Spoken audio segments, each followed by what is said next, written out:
Hey, everybody, good afternoon, and welcome to the Broadway Rose Theater Company. I'm coming to you live with Midday Cabaret, which we have been doing every Wednesday at 1 Pacific time, and I'm glad you're tuning in. First, before we continue, I want to make sure that we thank Pearson Financial. Pearson Financial has been a sponsor of the Broadway Rose for almost 25 years, and we appreciate all the support of Conrad Pearson, Bonnie Conger, and everybody over at Pearson Financial for their many, many, many years of support. Now, today we have a terrific show for you. We have two guests, two very special guests of the Broadway Rose. One of them has been known for not only performing here and around town, but she has toured the country in Evita. She has performed in Wicked in Japan. And then the other gentleman that is with us is known throughout Portland theater as a very distinguished character man, but who can also, at a moment's notice, step into that leading man role. And it's not me, obviously. But so would you please welcome Malia Tippets and Joe Theissen. Hello, you guys. Hi. Hi. Thank you for being here with us this afternoon. Thank you for having us. You bet, you bet. So, of course, what we always want to know is how have you guys been keeping creative during this pandemic? Oh, keeping creative? I think not killing each other. That counts, right? We find creative ways to do that every day. I think that we're just lucky that we get along so well. I don't think everybody's that lucky. So that, and then, we're learning new material, and we're always singing around the house. And She's in the garden a lot of the time. That's That's right. a big creative outlet for her, It's a huge which is creative outlet. I don't complain at all because we have delicious food that is Vegetables. quarantine friendly. That's right. Yeah, That's yeah. where I spend most of my time this quarantine. Excellent. Well, truth be told, I live in the next cul-de-sac, and I too get rewarded with little surprises on my doorstep of your abundance. So thank That's you. right. You for live that. close enough, I could throw you a tomato if I needed. Right, right. And it wouldn't be the first tomato thrown at me. Anyway, I don't need well, to be here. if anybody has a burning question of Joe and Malia, this would be an opportunity to go ahead and submit, and we'll get to a couple of them later on in the broadcast. So first, Malia, let's start with you. So where did you grow up? I grew up right down the street in Lake Oswego, Oregon. Oh, okay. Yeah, I went to Lakeridge High School, where my dad was the band teacher for over 30 years. Wow. Yeah. Wow. My Do dad you was play my an in- teacher. Do you I play an do. instrument? Yeah. He looked down the lineup and he knew he needed an oboe player in like 4 years, so he got me started on the oboe real early. That's great. Yeah. That's great. Well, when did you know that you were interested in performing? Early age? Yeah, I knew that somewhere around junior high, I started really getting into it, and then I was able to perform through high school, and I actually culminated my high school performing with a performance of Footloose as Ariel. Oh, there she is. And I may or may not have ended up back in that dress for Broadway Rose's I production. think you did.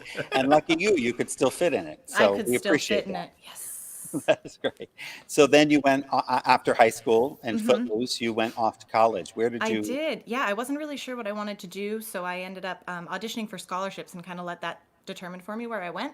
And I got a scholarship to Western Oregon University. They were starting a musical theater department, and I got a great scholarship to go there. Perfect. And I spent one whole year there. Just a year? Yeah. I did a performance. I actually made a deal with my dad that if I could get the leading role in a college production as a freshman, he would let me audition for schools in New York. And sure enough, I got the role of Victor Victoria in their Victor Victoria, alongside Alan Lytle, one of our amazing, talented musicians here in Portland. So that was kind of my big life-changing moment in musical theater, because then I got to audition for schools in New York. So dad kept his word. Dad and kept you his word. Took off to New York. Yep. Wow. So where'd you go to school then in New York? You continued your education there. I did, yeah. I transferred in as a sophomore to Marymount Manhattan College and finished up my schooling there. I got a BA in theater performance. Wow. Wow. So then almost directly after that, you toured. How did that come about? Yeah, so as a theater performance major, you get to participate in a senior showcase at the end of your senior year. And a week prior to our senior showcase, I had been kind of tapped on the shoulder to go into an audition for the understudy of Ava Perón in the national tour of Evita. And I went in and I auditioned, and it was Larry Fuller, who is the original choreographer of Evita, who was directing this tour. And so I went in and I auditioned for him. And then the night of our senior showcase, backstage, where there were signs posted everywhere to keep quiet, I listened to a voicemail, and they said, "You got the role, you're going on tour."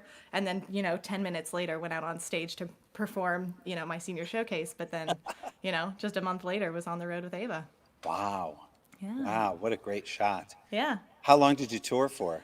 We were on tour for just under a year, I believe, and we toured the whole nation. And man, I've seen some fields of corn. So it was a bus and truck? Bus and truck tour, yeah, and it was like one-nighters, two-nighters maybe, so it was a rough tour. Wow. Yeah. Wow. And then after that, so the tour ended in almost a year.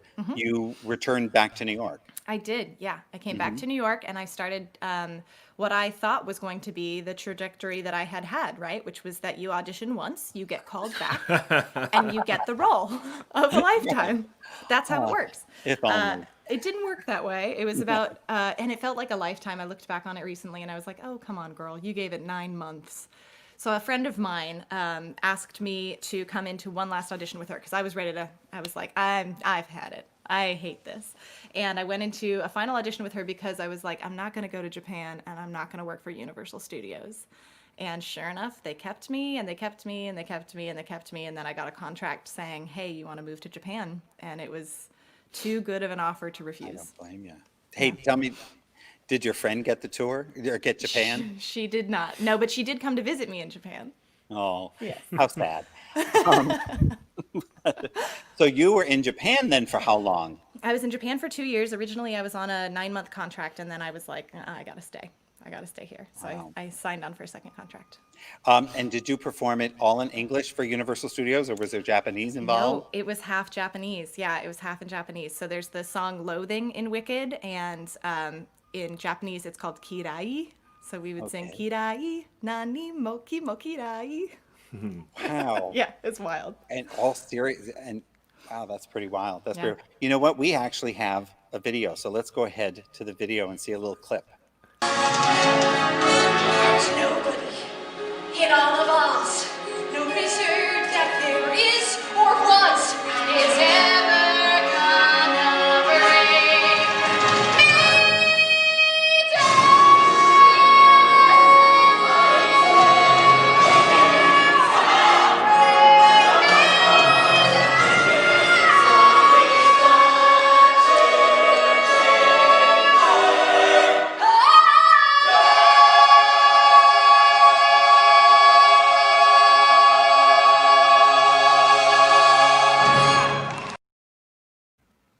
Wow. Wow. And you were how high? What were you standing on? They had a tiny little platform, and it had a button in the back that we had to make sure our back was pressed up against, or the whole show would shut down. So it was like this tiny little platform we're standing on, and then pushing back on that button. And you rise and you have to hang on that note Yep. forever. Yeah, while holding a broomstick in the air, which is harder than you would think. Yeah. So all you little girls that want to be in Wicked, start practicing now. Start doing your push-ups. Right. Right. Well, I don't even after like to that- hold a prop. Right. So you went back to New York, or is that when you came here to Portland? I came back to Portland. Yeah, people were having babies and getting married, and I was missing all of it. So I came back to Portland to be with my family. Nice. Yeah. Nice. So what theaters did you work for here? You came back and started working. Yeah, Gary Cash was my drama teacher. He's a performer here in town, and he Sure. found out that I was back in Portland, and he asked if I would come in for an audition for The Secret Garden for the role of Martha at the Lakewood. Sure. And went in for that, was able to get cast in that, so I was able to work with my drama teacher, which was neat. Wow, cool. And yeah, and then that kind of kicked off my time here in Portland, getting back into theater as a professional. I went into working for Stumptown Stages. I did some ensemble roles. I did 9 to 5, and I did Aida for them, a couple Sure. of other things. And then I was cast in one kind of wild year. I was cast in Carrie for them, which is, this gruesome, gruesome production covered in blood every night. And then went on and did that same year Heathers, the musical, Oh. which is another really gruesome musical, if anybody out there is following the storyline of Heathers. So Yeah, so that was kind of like my kickstart into Portland theater, Sure, and sure. yeah, it's been a Well, wild then we ride. were fortunate enough to have you come in 2016 when we were casting Fly By Night, which Yeah. was a hugely popular show with us. And then there have been several since then. Yes. Um, Ugh, that show. so what was that like? Brand new company down this Brand, for you, and yes. then Brand new just down company. the So street. I had met Joe at that point, and he actually was the one that was like, "Hey, you should try working for Broadway Rose." And so I came in and auditioned for that, and I Mhm. remember getting the script and realizing that it was all out of order. So my crazy linear brain tore the script apart and Oh, put it in no. chronological order. Yeah, and approached the material that way. But that show, it has taken until now for us to realize how important that show was to people outside of the cast and crew. Yeah, you bet. We thought it was just us. No, So no, it was no. a pretty special And one. and then of course you've done about a half a dozen more shows Yeah, I've here been at the lucky. Broadway Yeah. Rose, Beehive, 60s right? musical, too much fun. Oh my Yeah, goodness, we had a yeah. great time. Your holiday hit parade, I've never laughed more backstage. Oh, good. That cast cracked me up. Yeah. Guys and Dolls, it's just a pleasure to be in one of those canon musicals Hmm. that's incredible. 1940s Radio Christmas Carol, which was like just barely a musical, still had a great time. Nonsense, if you get a chance to work with Dan Murphy on stage, you take it. Yeah. And Footloose, I got to reprise my role as Yes. Ariel, still Yeah. playing a high schooler. And then Up and Away, which I'll let you say it, Dan, because we all know what's important about Up and I'm Away. telling you, Up and Away, the only show we produce, it's our top grossing show of 2020. Number one. So how did you meet the gentleman to your left? Yes. So, in between all of those kind of early performances that I did in Portland, I came in to audition for Anything Goes at the Lakewood. And Mhm. I didn't know what to expect. I walked into the room and I was lucky enough to have Alan Lytle behind the piano, a friendly face, and then this handsome gentleman behind the desk. And I went in and I auditioned and I got cast as Hope Harcourt in that production. And I got to work on another one of those kind of canon musicals that you just hope Yeah. someday you get to perform in. Yeah. Yeah. Well, listen, we're going to take a question from Yeah. an audience member. So let's Okay. see what inquiring minds want to know. So from Michael Miramontes, Malia, what is your favorite on-stage memory? Yes. Okay. So this is a good one. On tour with Evita, the show opens up at a funeral. Great way to get the audience really revved up. So, so the casket for Ava is on stage, and at one point during the opening dirge, they call it, the casket opens, and we all pay our respects, and we walk around the casket. Well, they accidentally loaded the casket on stage upside down one evening, and because of the way it was choreographed, you could watch as each one of the ensemble members got to the head of the casket and realized it. That's my favorite moment from on So were, stage. so were you all looking at Ava's feet Yes. and paying your respects? And so you see people going up and pretending like they're, upset, and then seeing that and like stifling laughter. It was wonderful. That's hilarious. Hilarious. Okay, it's a cabaret. So what we want to do is, Malia, have you go ahead and set up this first Okay. song for us. Yes. So I was mentioning that I walked in to that audition room with Alan Lytle and Joe Theissen, and I was auditioning for Anything Goes, and I sang Someone to Watch Over Me. And so that is what I will be singing for you today. It's one of those old classics.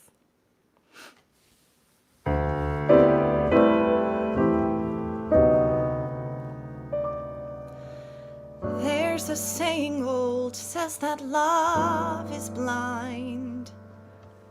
Still, we're often told, seek and ye shall find. So I'm going to seek a certain lad I've had in mind. Looking everywhere, haven't found him yet. He's the big affair I cannot forget. Only man I ever think of with regret.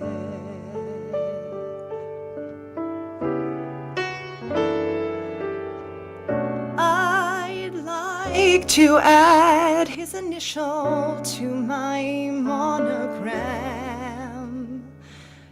Tell me, where is the shepherd for this lost lamb? a somebody I'm longing to see. I hope that he turns out to be someone to watch over me.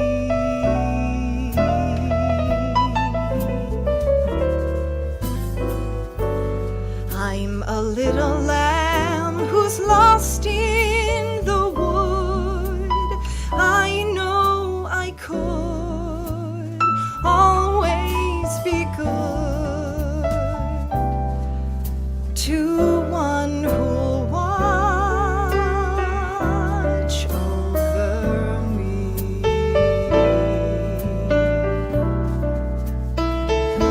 Although he may not be the man some girls think of as handsome, to my heart he carries the key.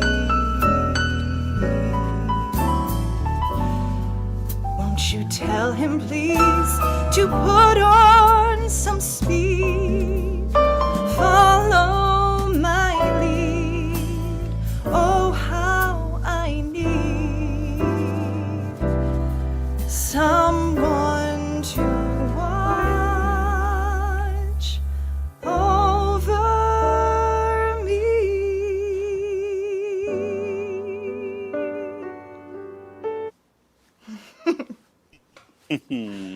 That is just Thank beautiful. you. It's one of my favorites. Just beautiful. Actually, during Yeah, that audition, yeah. after I finished singing that song, Alan turned to Joe and he said, God, they don't make songs like that anymore. It's true. True. It's true. That's great. And so we move on to Joe. This guy. So, Joe, where did you grow up? I'm a Portland boy. I grew up. I was over in the Mount Tabor area for elementary school, and then we moved to Southwest Portland. I went to Wilson High School. Okay. Yeah. Well, where did you find your love, or when did that start in the performing arts?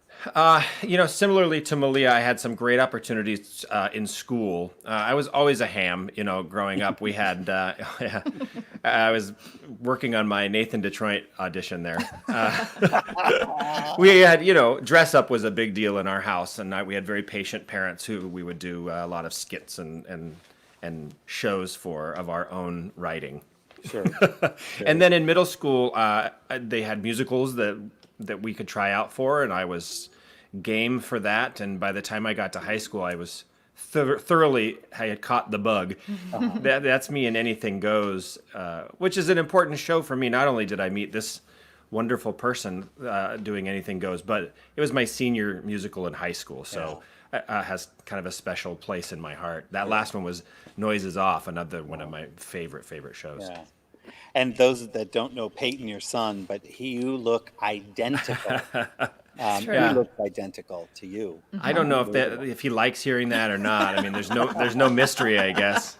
No, well, at least he knows what he's in for. Yeah. He can start working out now. Wow. So then you went off to college. Were you an acting major in college, or? I wasn't. I did a lot of theater in high school, but I got the most attention for singing, for vocals, and I was studying classical voice. And I went to Linfield, and it was a fairly small music program. I knew I wanted to major in music, but I didn't really know what emphasis. You could do education or you could do performance. I did performance for a little while, and the routine of that was just not great for me. And the man that was teaching most of the theory and composition classes was a great mentor to me, and I really sort of connected with him. So I ended up doing a theory and composition degree. Oh, wow. Yeah. Wow. And so after college, then when did you start auditioning, or what It took me a minute. Right after college, I started working for a family business that had just started at that time. So it took me a couple of years to sort of come back around, and I actually went and saw a show at Broadway Rose in the summer of 2005. I saw Chicago, and it was just, I had no idea that theater of that caliber was being done in town, and I was so impressed and sort of inspired by it. And I thought, well, maybe I could do a show for these people at this level. And shortly after that, I auditioned for The Music Man at Lakewood, directed by Mr. Dan Murphy. The Dan and that's Murphy. when we met in 2005. And shortly after, I auditioned for a Christmas show, Broadway Goes Hollywood, or sorry, Broadway Goes Christmas. Broadway Goes Hollywood. Yep, that's me. At Tualatin High School, back when we did our Christmas shows over there. We got snowed in that year, I remember. Oh my gosh, the heat was gone. Anything that could happen happened. Yeah. But I tell you, when we did Music Man, I do remember coming home and telling Sharon, I said, there's this guy in the quartet. Boy, he is really incredible. We want to make sure we keep our eye on him because I think we want him to come over here and perform. So that was great for us that we discovered you over there at the Lakewood. So, You but then did. he came here, and you, Joe, have probably done. Have you done 20 shows with us? Maybe. I think I hit 20 with Up and Away. Yeah. Right. Yeah. I could be happier to find an artistic home like that, Yeah. where you really feel comfortable and connected with the people that you're working with, and with similar sort of sensibilities and Standards. I love the canon of musical theater that needs preserving, and so it was a good spot for me. Well, right after we did the Christmas show that year in 2005, that summer, you were in 42nd Street. I was, and I never expected a role that large so quickly. I had auditioned, and originally I was cast in Sisters of Swing as Man One, and got a phone call from Sharon saying, would you mind moving from Man One to playing Julian Marsh in 42nd Street? And of course, you say yes immediately, and then you hang up the phone and go, oh my. How I was terrified.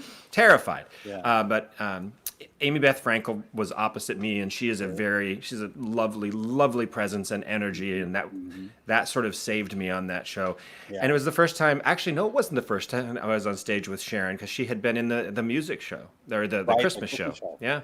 Yeah, I've been in a lot of shows with Sharon. Come to think of it. What are some of the favorite shows that you've done? Oh gosh, 42nd Street for sure was a big catalyst for me.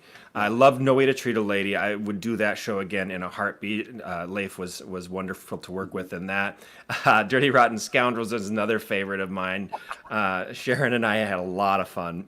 Music Man was a huge responsibility, but that supporting cast was tremendous. And then yes, of course, Fly By Night was a really unique experience for us. Oh, Addams Family was an exercise in not laughing at Amy Jo on stage. And then there's Guys and Dolls. That was a recent one that I loved. Oh, and then Up and Away, of course. Again, the top grossing show of 2020 at Broadway Rose. I mean, But you were in, Les Mis and Band Geeks and Singing in the Rain and a whole bunch of them. Wow. Yeah. Wow. Well, so now you've also been in shows, I know, with other theater companies as well, where you have done, you've repeated the show. Do you like doing that? Do you like going back? Because some of them you've done several times. Yeah, I do. And I think naturally we return to shows that we enjoyed doing in the first place. And certainly that was the case. I did Beauty and the Beast with you, a few times, 4 times total, playing Cogsworth.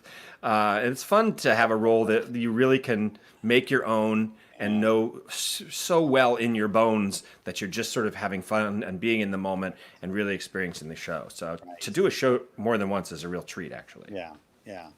Well, of course, people won't recognize you. We have a picture for when you did La Cage, which is another. Yeah, I did that one more than once as well at Lakewood and then with Pixie Dust. These photos, Gary Norman did me a lot of favors with these photos. So I'm telling you, Joe, did you do your own makeup? I did. I was taught. I was put into drag for the first time by somebody else, and then it was just trial and error. He still puts on eyelashes better than I do. I had to put on eyelashes on stage in the middle of a song, sitting behind a pretend mirror that was really a hula hoop, and so my wonderful dresser Heather Taylor took such good care of me on that show, and she would put the glue on the eyelashes. It's a precise amount of time ahead of time to put them on stage so that they were nice and tacky, and all I had to do is just dunk. And if I missed a little bit, I just had to make it to the end of the song, and then I could adjust them off stage. But I got pretty good at it. Wow. Wow. Well, the one role that I know you did over at the Lakewood, which I like, you're one of the few people, and maybe somebody will write in and say, I know somebody else that won that too. I like to call it the Triple Crown of musical theater because you were awarded the Drammy, the PAMTA, and the Otis for your portrayal in Sweet Charity for them. And you were hilarious and well deserved. That was so much fun, and that cast was just an amazing group of people. It was the first time I had been directed by Isaac, who really does a good job of pushing people in a good way to find performances that you didn't know you had in you. Yeah, yeah. Well, what shows have you guys? You've done several shows together. So what are some of those shows people may have seen you together? Yeah, we've been really lucky. Yeah, well, after we did Anything Goes and we sort of met and got to know each other sort of after that, we Heather's was the first show after Heather's that we did together. It was a co-production with Staged and Triangle. Right. And then after Heather's, we did Fly By Night was the next one that we did. And That's right. we've gone on to do a handful of Broadway Rose shows together. 42nd Street. No. Nope, sorry. Nope, Guys and Dolls. Guys and Dolls. Yep, Guys and Dolls. The 1940s Christmas. Radio Christmas. Yep, Up and Away. Up and Away. Yeah, I think that might be 2020 it. highest grossing. Yeah. Is that it? Is that all of them? That's all the Broadway Rose ones, yeah. Yeah. But And we've been so lucky. what about Billy Elliot? Oh, Three of us. And Man of La Mancha. Oh, That's right. Yeah. Sure, Yeah. sure. That's right. So our favorite, Mr. Braithwaite, sitting Yeah, here right. on the other side of the screen with his mullet wig. yes. We miss it. You don't have We your miss it. smoke machine or your tearaway pants. We want it back. Yeah. Okay, it's a cabaret. So now, before we do that, though, we're going to take a question for Joe. Oh, so let's okay. see what inquiring minds want to know. It's a couple's question. It's a bonus round. Malia, what is your favorite role? That Joe has performed? What a And good Joe, what is- question. Oh, And Joe, what Tyrene is is your so favorite? reliable. Oh, So, man. each of you have an answer. Up and Away, Joe didn't play one character. He played 30 characters, and watching him bounce back and forth between those, I think that was my favorite. Okay. This is a harder question than you would think.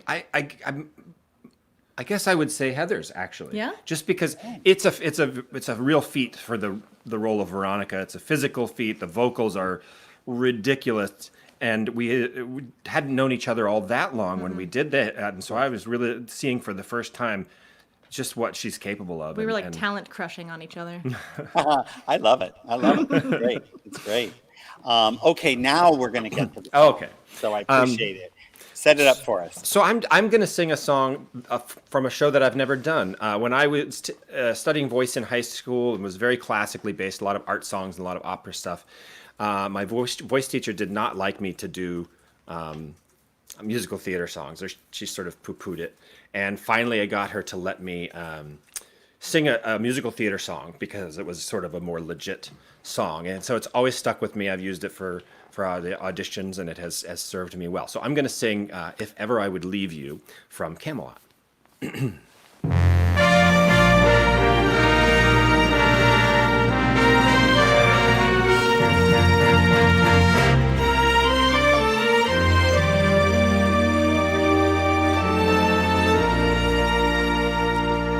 If ever I would leave you, it wouldn't be in summer. Seeing you in summer, I never would go. Your hair streaked with sunlight, your lips red as flame, your face with a luster that puts gold to shame. But if I'd ever leave you, it couldn't be in autumn. How I'd leave in autumn, I never will know. I've seen how you sparkle when fall nips the air. I know you in autumn, and I must be there. And could I leave you running merrily through the snow, or on a wintry evening when you catch the fire's glow. If ever I would leave you, how could it be in springtime, knowing how in spring I'm bewitched by you so? Oh no, not in springtime, summer, winter, or fall. No, never could I leave you at all.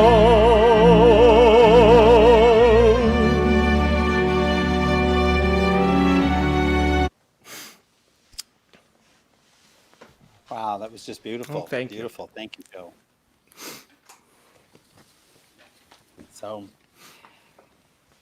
well, I want to thank everybody for being here today.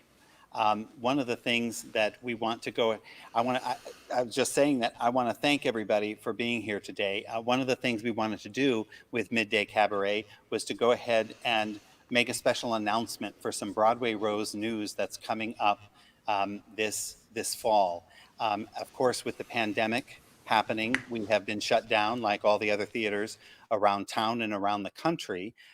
We ourselves had to cancel 6 shows, our camps, our New York trip, and we've also postponed 2 of our shows. We've taken Loch Lomond and A Christmas Carol, and we have lifted them up and moved them into 2021 and dropped them back down there.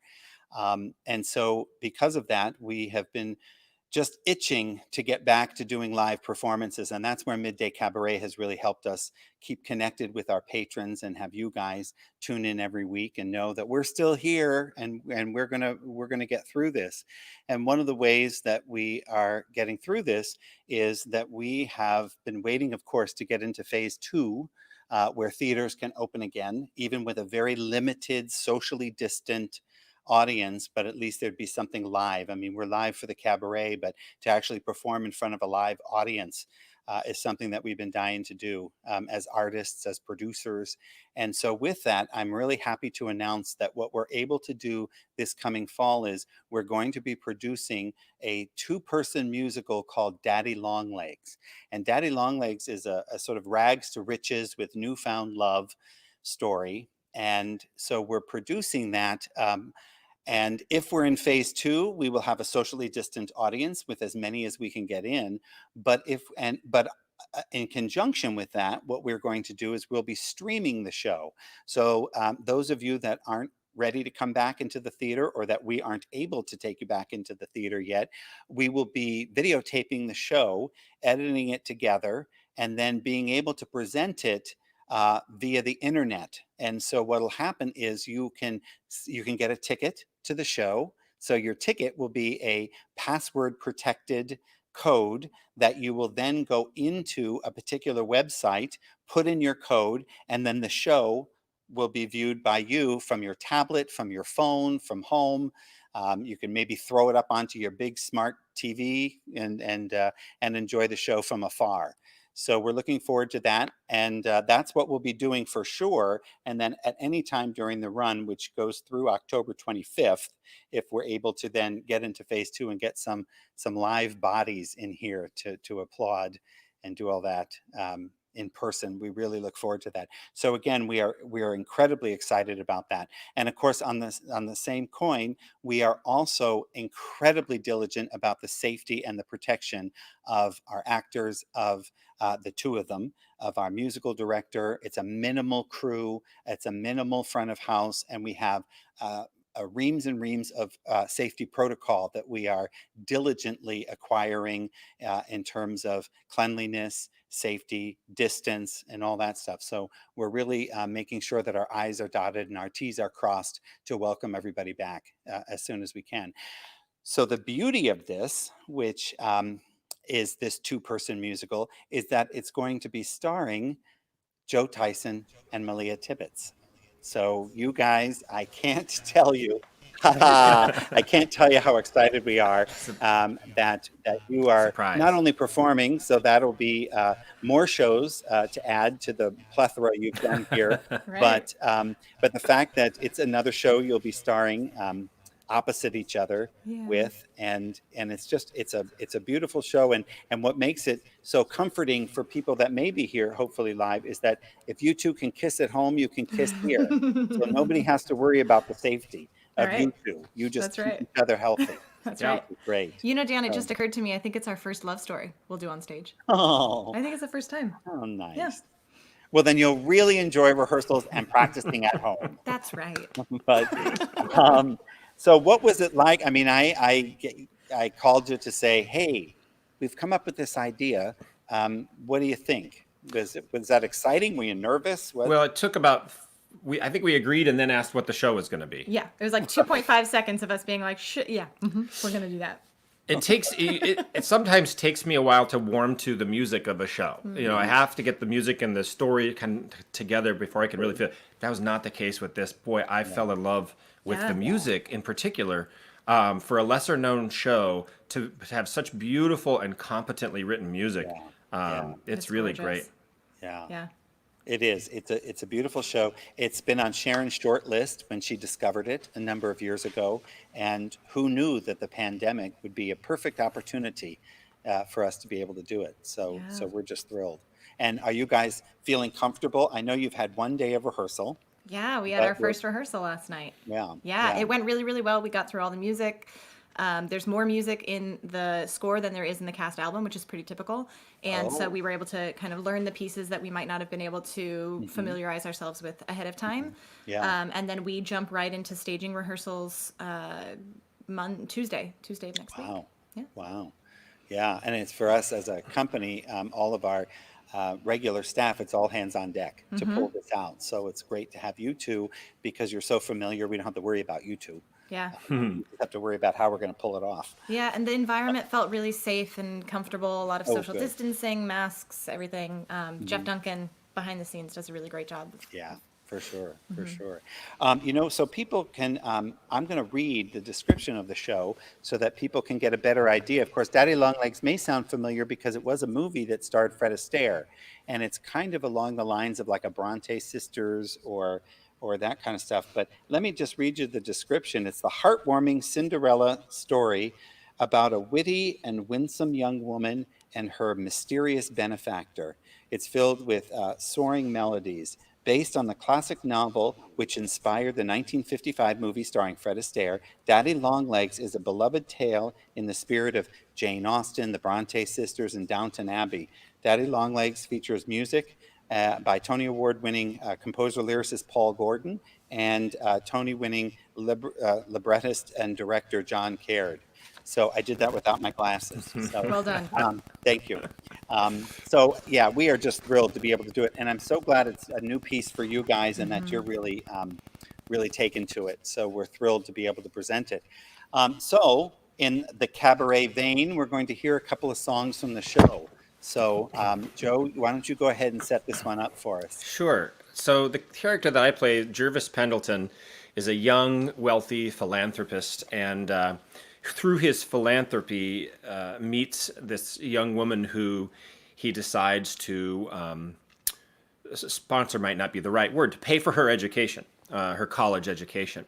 And this happens sort of later in the show when he's reflecting on all of the charitable work that he's done, that he sort of always assumed was him bestowing gifts on other people, and sort of realizing that at this point, the charity that he has given is really more beneficial to himself, and that he really needs that feeling in his life of helping others, and that he's gotten himself in a situation where the person that he was helping is now helping him in a much bigger way. So this song is called Charity.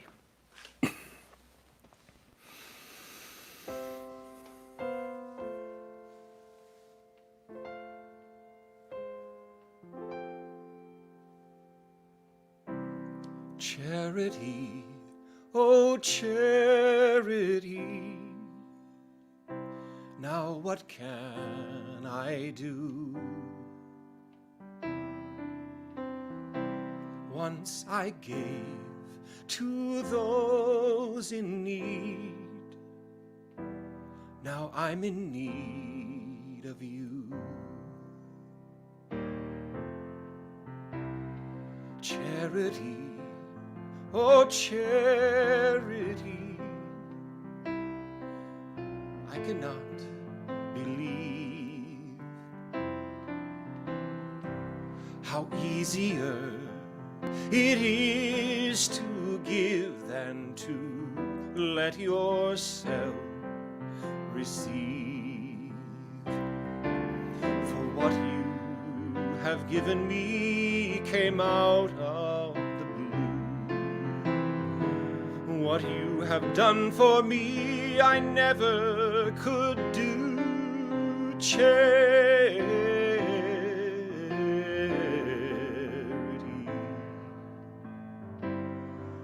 just who is helping who?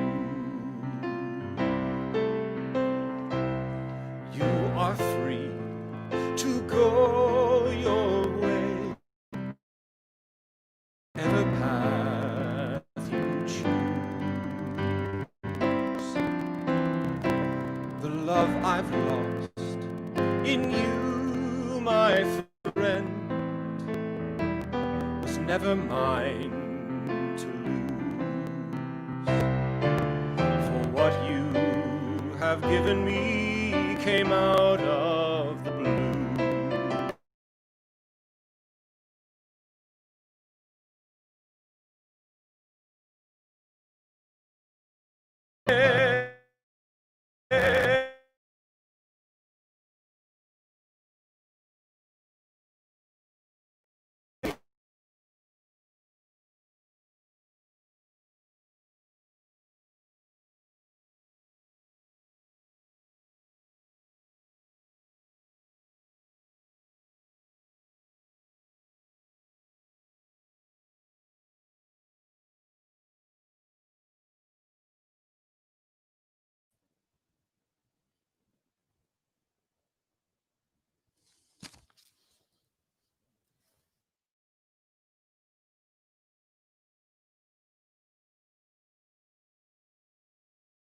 The connection got a little funky there. So I don't know, because you're breaking up on your end. Can you hear me? Yes, you can. Of course you can. Um, so that was great. I am wondering if we should go ahead and have Malia give us a little taste, or perhaps the connection we may have lost. I'm not quite sure. So that was giving you at least a little taste. Um, and I don't know that she knows that I can't hear her. So, so that's okay. But I'm assuming that everybody can hear me. So lucky me, because I'll just keep talking until the connection maybe comes back. But as I said before, as soon as we're into phase two of the pandemic here, and that we can go ahead and oh, their mic is muted. That's it. So can you hear me now, Joe and Malia? Give me a thumbs up. Maybe, maybe not. Oh, they gave me a thumbs up. So even though I can't hear them, lucky them, they get to hear me continue to talk. So as I said, we're excited about doing the show, and that we have both of those two performing, which is so fortunate that they happen to be an offstage couple as well as an onstage couple. So we're thrilled about that.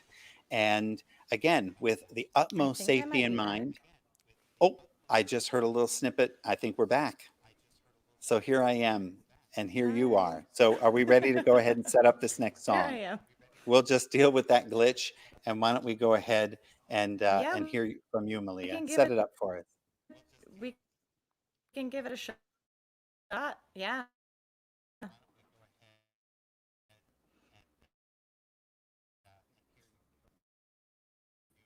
Sure. Okay. So hopefully, I mean, let's see. Maybe this glitches. We'll find out. So the song I'm gonna sing, it's called "The Secret of Happiness," and it's one of the first songs that I heard from the show. that I really fell in love with. He learns over the truth, happiness. Give it a shot.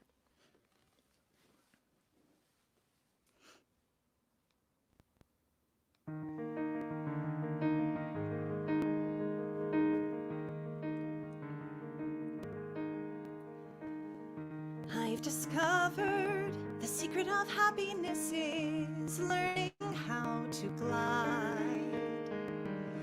I've discovered the secret of happiness is just enjoy the ride. Don't let the journey be tainted by pride. And I've discovered the secret of happiness is not to mourn the past.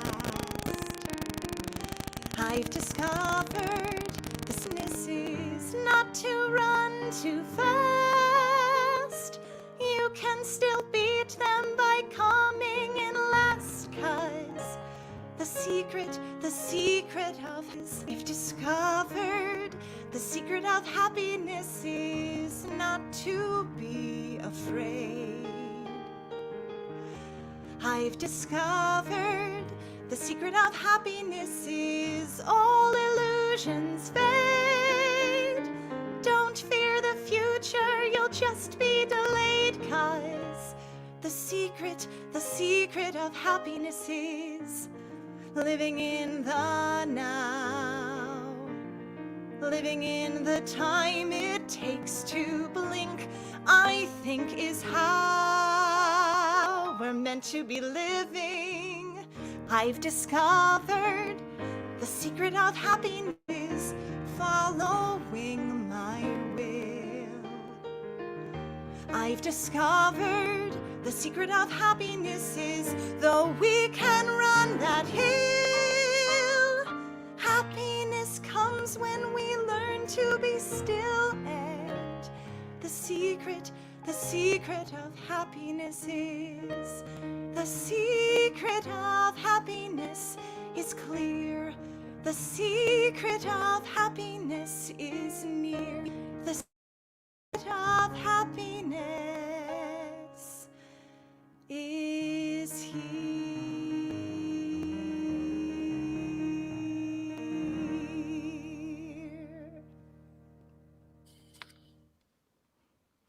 That was just beautiful. That was beautiful. I know, that's live television, right? Live streaming.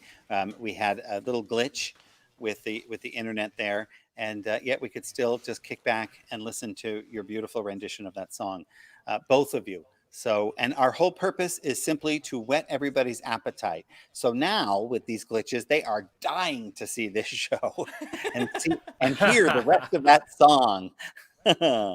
So listen, you two, I want to thank you. Thanks for playing along with us this afternoon, and be well. And we look forward to seeing you here at the theater. And everybody tuning in, I want to thank you as well. Thank you for the cards and letters and all the nice things you've said about our series that we've had this summer. It's now coming to an end. This is our final midday cabaret of the series that we've been doing actually since the beginning of May. And so we appreciate all the help along the way in keeping in touch with us. And now that we're going to be back onto the stage and streaming the performance for you, we're going to turn our attention to getting Daddy Longlegs ready for you. So with that said, be well, and I look forward to seeing you in the lobby as soon as we can.